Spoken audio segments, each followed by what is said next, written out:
대선이 50일 앞으로 다가오면서 후보들의 공약에도 관심이 쏠리는데요. 인천만을 위한 공약은 어떤 것들이 있을까요? 정승현 국민의힘 연수갑 당협위원장과 자세히 알아봅니다. 어서 오십시오. 안녕하세요.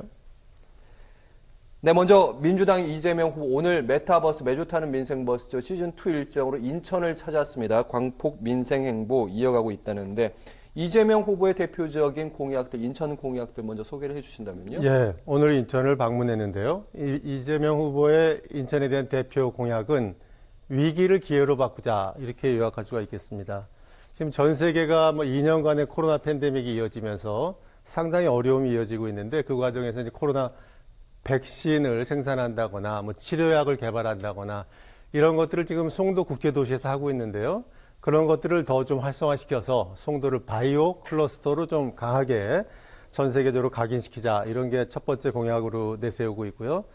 또 하나 전 세계적으로 기후 위기가 심각하지 않습니까? 이런 거에 대해서 이제 신재생 에너지를 확대하려고 하고 있는데 그 과정에서 이제 인천의 현안인 이제 영흥 화력 발전소 이거를 조기 폐쇄해야 된다는 지역 여론이 높거든요. 그거에 대해서 그러한 거에 공감을 표하면서 이러한 신재생 에너지 생산 기지를 인천에 설립을 하겠다. 이런 공약도 내세웠고요. 또 대표 공약으로는 이제 경인선과 경인고속도로를 지하화하겠다. 그리고 제2의료원과 같은 공공의료를 강화하고 수도권 매립지 문제를 원만하게 해결하겠다. 이런 공약도 내세우고 있습니다. 네, 여러 가지 사안들 말씀해 주셨고 국민의힘 윤석열 후보는 가장 먼저 대선 후보 중에 인천을 방문했는데요. 어떤 공약들 제시했습니까? 예, 지난 10일 인천을 윤석열 후보가 방문했는데요. 그때 이제 대한민국의 미래를 이끄는 인천을 약속한다. 이러한 말을 했습니다. 그러면서 8대 공약을 내세웠는데요. 우선 윤 후보가 광역 급행철도 GTX죠. GTX의 새로운 2노선을 신설하겠다. 그 노선에 있어서 이제 영종이라든가 청라, 영암, 그리고 이제 검암이죠. 검암으로부터 남양주까지 이 노선이 연결이 되는데 이 노선이 그러한 인천을 포함한 이 노선을 수도권 북부, 동서방향으로 연결하겠다는 그런 뜻을 밝혔고요. 이걸 통해서 서울 도심까지 30분에 출퇴근할 수 있는 그러한 광역교통 인프라를 구축하겠다. 마찬가지로 아까 이재명 후보와 마찬가지로 경인선과 경인고속도로를 지하화하겠다라는 얘기는 똑같이 했고요. 그리고 인천경제자유구역을 송도, 영종, 청라 이러한 곳에 바이오라든가 항공, 로봇 수소 이런 첨단 산업을 육성을 하고 남동산단과 같은 그러한 기존 제조업 단지에 있어서는 이제 구조 고도화를 통해서 혁신을 해나가겠다 이런 공약을 내세웠습니다. 네. 같은 분량으로 같은 양을 소개를 해주셨는데 공통점과 사실 공통점이 제일 많습니다. 인천 의료원 설립도 그렇고요. 그리고 첨단 산업, 바이오 산업 이런 부분도 공통점인데 가장 공통점은 이제 안철수 후보도 비슷한 얘기를 했다고 하는데 경인선 지하화 공약을 내놓고 있습니다. 사실 선거철마다 경인선 지하화 공약 빼놓지 않고 등장은 하는데 이번에는 좀 현실 가능할 거라고 보세요? 결론부터 말씀드리면 좀 현실 가능성이 높지 않을까, 실현 가능성이 높지 않을까라는 생각이 드는데요. 사실 이 경인선 지하화 사업은 지난 2008년 대선과 총선 이후에 단골 메뉴로 선거 때마다 등장하는 그러한 공약으로 되어 왔는데요. 돌이켜보면 지난 14년 동안 실적은 전무한 상황입니다. 그러니까 말로만 그쳤다 이러한 감이 있는데요. 이게 이제 그렇게 어려웠던 것은 이 사업 자체가 이제 관련법상 지자체 예산으로 추진하게 되어 있는데 대개 한 5조에서 9조 정도의 막대한 예산이 들기 때문에 지자체가 단독으로 하기는 굉장히 어렵다.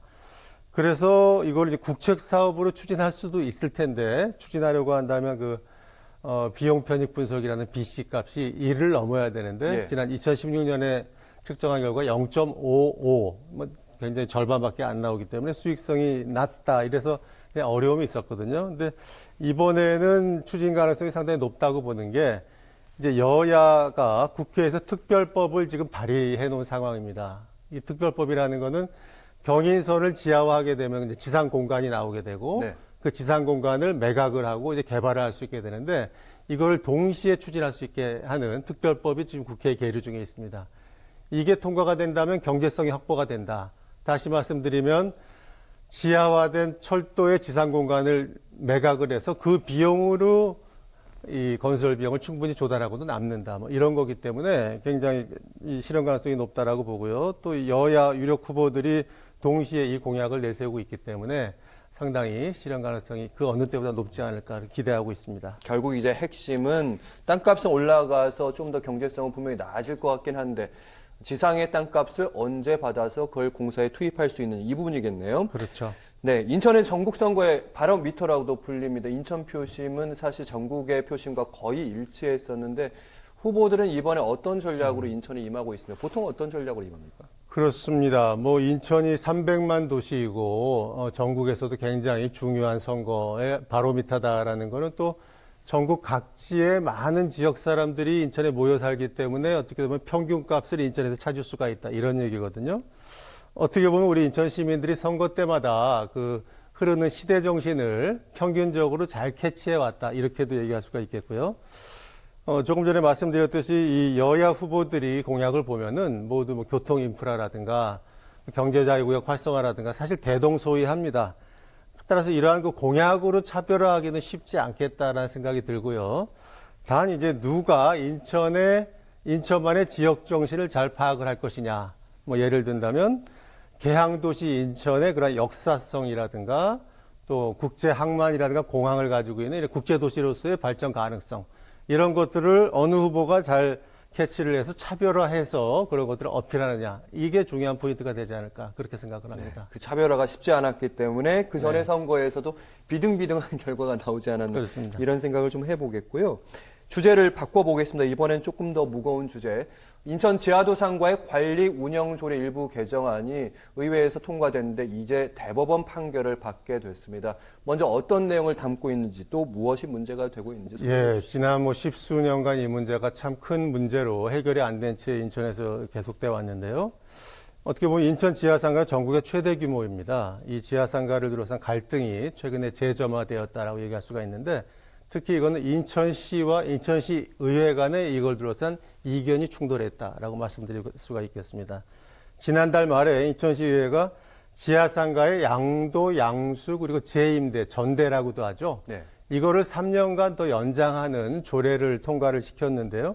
이에 대해서 인천시는 이게 상위법을 위반한 것이다 라는 걸 내세우면서 무효 확인 소송을 대법원에 제기할 예정이라고 합니다. 이게 상위법을 위반했다라는 거는 상위법에 이제 공유재산법이라는 게 있는데 예. 이 법에 의하면 지자체로부터 이 자산을 임차한 사람이 그 해당 자산을 타인에게 팔거나 재임대할 수가 없게 돼 있는 그런 상위법이 있습니다. 그러니까 사실은 인천 지하도상가의 소유주는 그렇죠. 인천시잖아요. 도로라서. 인천시죠. 그러니까 네. 임대를 받은 사람들이 그거를 또 재임대를 하고 뭐 이러한 과정이 지금 계속 이어져 왔거든요. 그렇죠, 그렇죠. 그 역사를 좀 돌아볼 필요가 있는데 사실 2002년에 이 조례가 만들어지면서 이러한 양도 양수 전대를 허용을 했습니다. 원래는. 인천시가. 예. 그게 이제 2005년에 이 상위법이 만들어지면서 못하게 된 것이죠. 하지만 이 사업주들이 굉장히 반발을 하고. 권리금 내고 들어왔는데. 그러니까요. 권리금 내고 들어왔는데. 그러니까 이게 좀 방치가 되어 있는 상황이 이어지다가 2019년에 감사원에서 강하게 지적을 하니까 그때 이거를 이제 전대를 못하게 하는 과정에서 2년간 유예를 둔 게 이번 달 말에 만기가 돌아왔고 아하. 또 이 점포주들이 반발하니까 3년을 또 연장하겠다 하니까 이게 아직까지 해결이 안 된 굉장히 어려운 문제를 이어져 오고 있습니다. 네, 말씀대로라면 대단히 어려운 문제긴 한데 일단 인천시도 할 말이 있는 게 이걸 상위법 행정안전부가 지시를 내려왔고 행정안전부가 이 부분의 지시를 따르지 않게 되면 인천 지자체장 입장에서도 곤란한 상황에 처해지는 게 사실이지 않습니까? 그렇죠. 굉장히 곤란한 상황이고 이걸 따르지 않을 수 없는 상황이 되는 거죠. 예. 서울시에서도 사실 비슷한 사례가 있었는데요. 몇 년 전에. 그래서 서울시가 좀 인천하고 좀 다른 거는 인천은 그냥 시에서 이렇게 임대를 해줬는데 서울시에서는 을지로라든가 명동 같은데 민간인들이 직접 지하를 개발을 해서 상가를 직접 만들었고 그거를 몇십 년간 운영한 뒤에 서울시에 되돌려주는 기부 체납의 형태로 이거를 시작을 했거든요. 그게 예. 이제 2018년에 서울시도 이러한 여러 가지 어려운 문제들이 나오니까 조례를 개정을 했고 2,700여 곳에 임차권과 양수 양도를 전면 금지를 시켰습니다. 그러니까 서울시 상인들도 당연히 반발을 했고 하지만 그런 것들이 행정소송으로 이어졌지만 법원이 받아들이지 않았다. 따라서 이번에 이런 또 대법원에서 인천시의 손을 들어준다면 인천에서도 역시 이 상인들이야 굉장히 억울하기도 하겠고 예. 반발하겠지만은 그런 것들이 전대라든가 양도 양수가 전면 금지될 가능성이 상당히 높다라고 보입니다. 네, 일단 어떻게 보면 두 가지 의견이 충돌할 수 있습니다. 시의 재산인데 왜 그 시의 재산을 멋대로 양도 양수를 하고 있느냐 이런 부분도 문제가 될 수 있는데 우리는 또 권리금 많이 들고 왔는데 이렇게 바로 재산권의 보호도 좀 필요하다 이런 얘기도 나올 수 있는데 어떤 대안들이 좀 제시되고 있습니까? 예, 현재까지 보면은 이 지하상가 위에 지상도로뿐만이 아니라 이 지하상가 역시 지하도로로 구분이 됩니다. 그렇죠. 그렇기 때문에 이제 행정재산으로 간주가 돼 왔었는데요. 그래서 이에 대해서 최근에 인천시의 안영배 의원이라는 분이 이 행정재산을 지상과 지하로 나눠서 이제 구분 지상권이라는 게 있는데요. 그걸 예. 설정하게 되면 이 지하 부분의 행정재산을 일반 재산으로 매각을 할 수가 있다.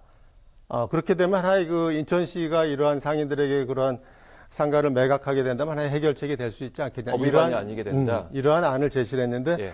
그거에 대해서도 현행법상 이러한 지하 상가를 지하도로에서 해제할 수 없다고 보는 것이 행정안전부와 인천시의 입장입니다. 그래서 그걸 그대로 따르기는 어렵겠고요.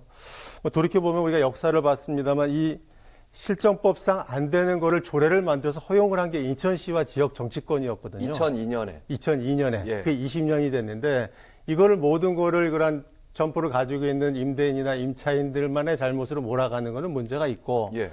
이거를 이 빌미를 제공하고 원인을 제공했던 인천시와 인천의 지역 정치권, 특히 이제 국회의원들의 역할이 앞으로 좀 중요하지 않을까. 그래서 어떻게 보면은 중앙정부를 설득하면서 인천시와 이 점포주 간에 원만한 협상이 되도록 좀 적극적으로 지역 정치권이 나서야 되지 않을까.